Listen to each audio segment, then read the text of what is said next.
They are the protective arms wrapped around a people and a land to stop foreign threats and protect against enemies.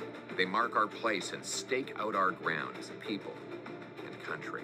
But in 9 years, the NDP Liberals have lost control of our borders, letting drugs, guns, and terrorists threaten our people.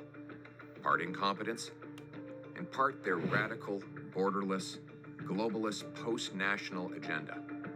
Speaking as a European. Here are the facts. Fact, after 9 years of Liberals, gun-related crime is up 116%, with Toronto police saying that over 80% of the gun offenses use illegal firearms from the United States.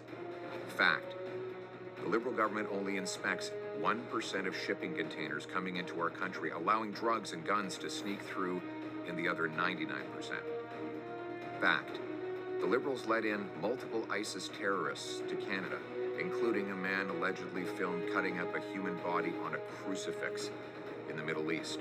The same man is now charged with planning a terrorist attack in Canada. Fact, the Liberal government admits it has lost count of the number of people who are in Canada illegally. But one government report estimated that it's anywhere between 20,000 or 500,000. But it could be more. Fact, 49,000 Canadians have died of opioid overdoses in the last 9 years, with many of those deadly drug ingredients coming in over our border through our ports from China and Mexico. Fact, Canadian security services have identified 350 organized crime rings operating within Canada's borders. 63 of these groups have international connections to China, Mexico, and other nations. Fact, in British Columbia, police recently discovered a super lab containing enough. Now, I just wanted to make a couple points actually on this video.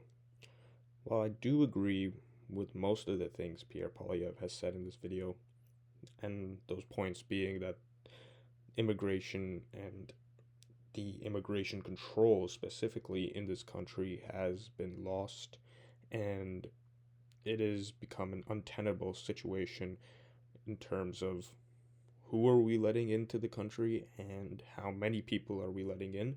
Controlled immigrations, focused immigration is what we need, not just bring in all the hordes of people from wherever and wherever. Not to say that immigration is bad, but rather the point is uncontrolled immigration is bad. You need to have policy on immigration and whatnot, just common sense things. Also, there's another point that the Liberals are now shifting away from Justin Trudeau. They're going towards Mark Carney. And while I do agree, Mark Carney is a great finance guy, he has a very strong finance background, but he also happens to be very associated with the global elite and the globalist ideals and agenda. Like, watch my video previously on the World Economic Forum and his relationships with that. And I'd have to say that his, ideals as a person are kind of too rich, if you want to call it, for Canada. Not that we're, unsophisticated, but in their view, in the elite's views, they tend to think of themselves as very rich and cultured and, holier than thou. So that's the mindset that they come in with.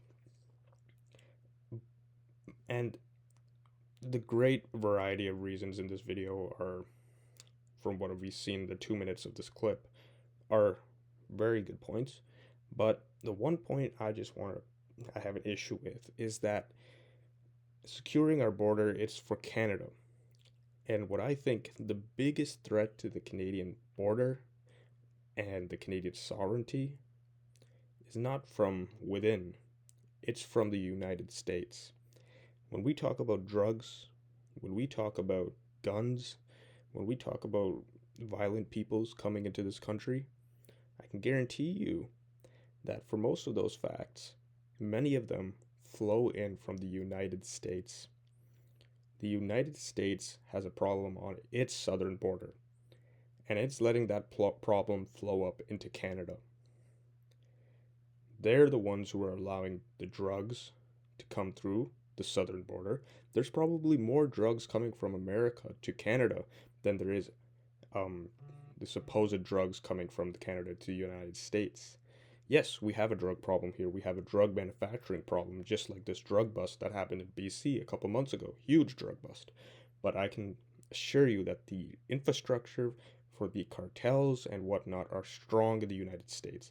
Plus, on top of that, the illegal immigration that comes in from the United States is also very sophisticated. Yes, we have people going from Canada to the United States, but we also have had, in the past 5 to 7 years, since Trump was elected, we've had tens of thousands of people come illegally through the border into Canada, and we haven't done anything about that.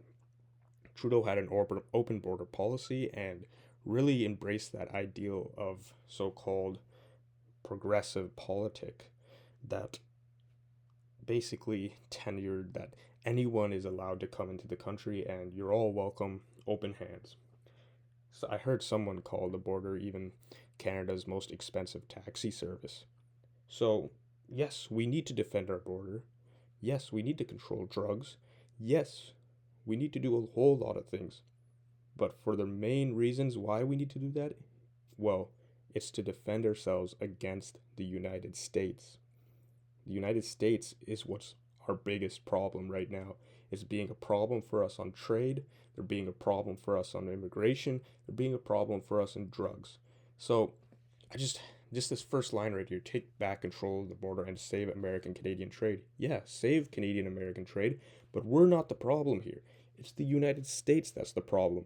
We should be imposing tariffs on the Americans for the problems they cause us.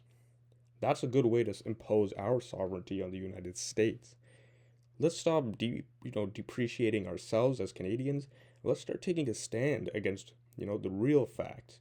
And that fact being is that the United States creates more problems for Canada than we do for the US. Just a little bit of a hot take I wanted to give about just in the light of the current events going on and the current politics and the US Canadian relations as well as our own domestic relations. It's not us, it's them. Thank you very much for watching this video and have a wonderful day.